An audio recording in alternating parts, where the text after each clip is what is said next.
if I start telling people about hell, I might just scare them off. Where are you going to scare them off to? Hell number 2? Or are you just going to sit there and let them burn? Can you give us a little rundown of why do the Jewish people belong in the land, and talk about some of the conflict that's over there now and how it got to that point. Yeah, that's a lot of stuff to talk about. Well, you could condense it. Yeah, I mean, I'm happy to do it, but the fact of the matter is the Abrahamic covenant, which is, almost everyone agrees, it's the core covenant that begins the redemption process. And there are 3 major items in the Abrahamic covenant that God is going to give to Abraham, Isaac, Jacob, and his descendants: a land, a seed, and that there'll be a worldwide blessing. And so we see tied up in that, the fact that we're talking about Israel and all these things over on the other side of the world today, as part of the fulfillment of that covenant, through Jesus Christ. And he is the seed, but he also promises seed, plural. And so that refers to the people of Israel. And so the land promise in Genesis alone to Israel is repeated 20 times in Genesis alone. For example, in Deuteronomy, it's repeated 58 times.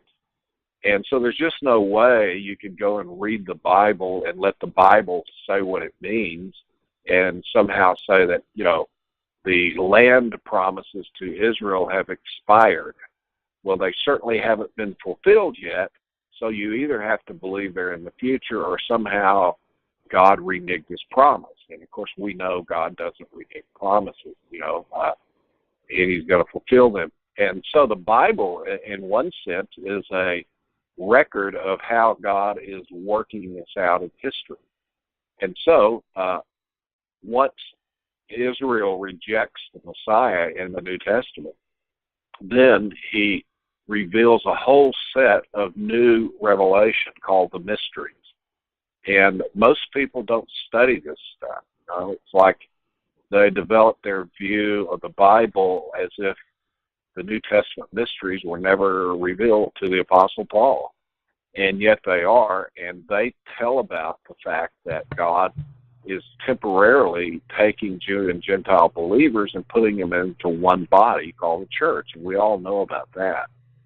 But that the purpose of this is to call out from among the Gentiles the people for his name. Now, back in Acts 3, where the early church began in Acts 2, and they're just learning what the church is all about, it points out that Christ will be held in the heavens. In other words, he's not going to come back until Israel repents. And so that's where you learn that Israel is the key to the setting up of and fulfilling of the earthly promises of like the millennium and all of these kinds of things. And so Israel has been sent in a dispersion among the nations, first in AD 70, and then again in 135, there was another time when Israel, the Jews, gained control of Jerusalem. And Hadrian came and destroyed another 500,000 Jews in AD 135 at what's called the Percopta Revolt. And up until that time, there's never been a return to the land of Israel by the Jews. And by the way, there's always been Jews in the land of Israel for the last 4,000 years. Most of them are scattered. And as a result, back in the 1880s, there began a movement of Jews starting to return to the land. And this is called it wasn't called anything, but it was a few rabbis, mainly from Eastern Europe, would take his congregation and come back to Israel, and they started doing farming and things like this.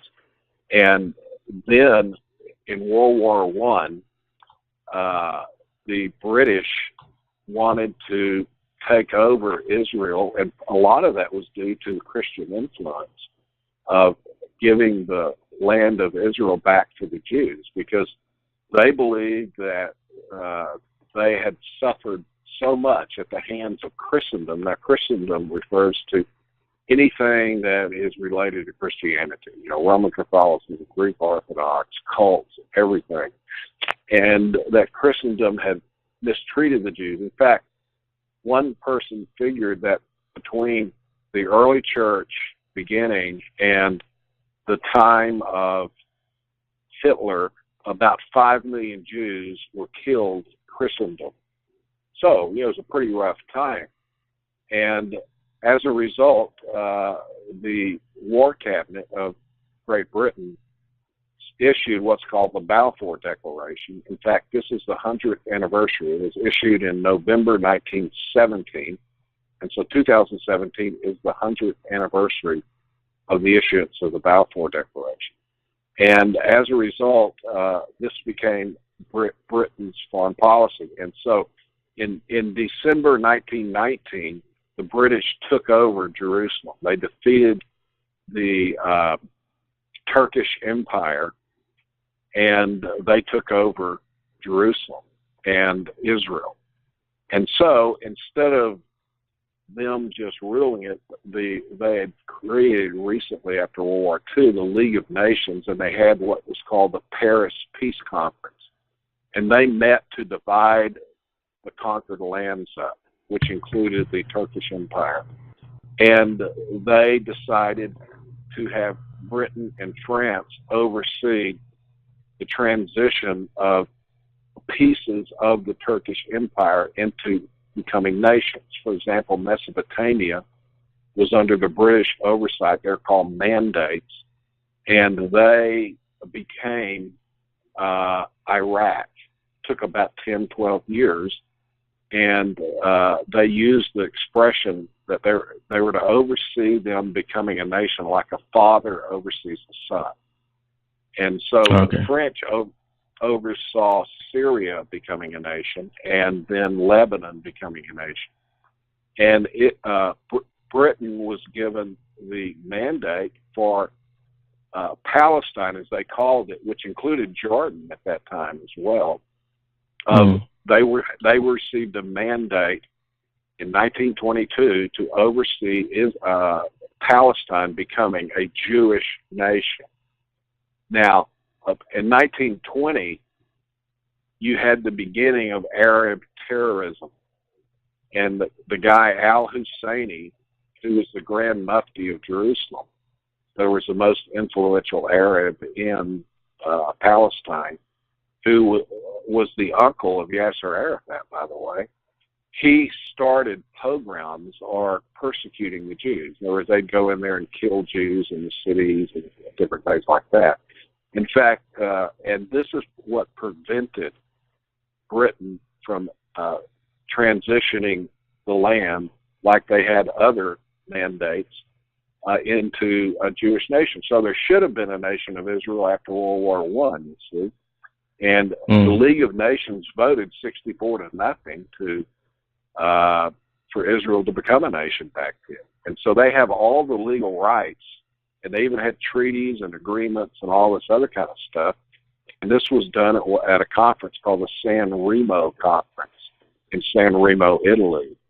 And in fact, a guy named Jacques Gauthier, who's an international lawyer in Toronto, wrote a PhD dissertation on international law at the University of Geneva in Switzerland, demonstrating that Israel has all the legal rights to the land, and that everybody has human rights, but Israel has the legal right to the land back, and that this was founded as international law in April 1920 at the San Remo Conference. Okay, so to make a long story short, by 1935, there was a civil war that broke out in Israel. Most people weren't aware of this. From 1935 to 1938, 108,000 people were killed in this civil war. Mainly Arabs, but 10,000 Jews and 7,000 or 8,000 British were killed. And so then you had World War II, and there was that time of temporary sympathy, and so you had the League of Nations was done away with in 1947, and they passed everything over to the United Nations that was founded in 1947. That included all of the international law that had been made under the League of Nations passed to the United Nations. And so they voted, I think they didn't need to vote, but Israel had so many bad things happen to them under the British rule of them preventing people Jews from immigrating to Israel, etc. They were happy to take anything. So they accepted the vote in November 1947 in San Francisco, where they first met at the United Nations, to partition the land. And they were going to give part of it to Arabs and part of it to Jewish people. And so Israel accepted that, and the British had agreed to pull out on May 14th, 1948, and that's when Israel declared themselves to be a sovereign nation, and they were attacked the next day by 6 Arab nations. And so you had the war for independence, which everybody thought Israel would lose, and they won. And, so you have the whole series of wars and everything, and Israel has become such a strong nation militarily that nobody really messes with her in a direct conflict. That's why you have the continuation of Arab terrorism to terrorize the Jewish people. So that's kind of a rough overview of the development of the modern state of Israel. In fact, when you look back at it, it's like 50 things had to happen, all 50 for Israel to become a nation, and 50 out of 50 of those things happened. And it was just a miracle, really, when you study the details. And surely God was in it. And one of the things we point out in our book is, in fact, Bibi Netanyahu wrote a book called A Place Among the Nations, talking about Israel, in which he says that Israel could have never become a nation without the help of the Christians. And so Christian Zionists, we go through and explain the role that a lot of these people played. Everything from Harry Truman, I call him the cussing Baptist from Missouri, to recognize Israel because of his belief in the Bible, and things. And you have a lot of those instances there where Christians gave key support at key times. And so Israel's a nation again, and we believe that that's related to Bible prophecy. If you like our videos, don't forget to hit the subscribe button and the notification bell to get all our frequent updates.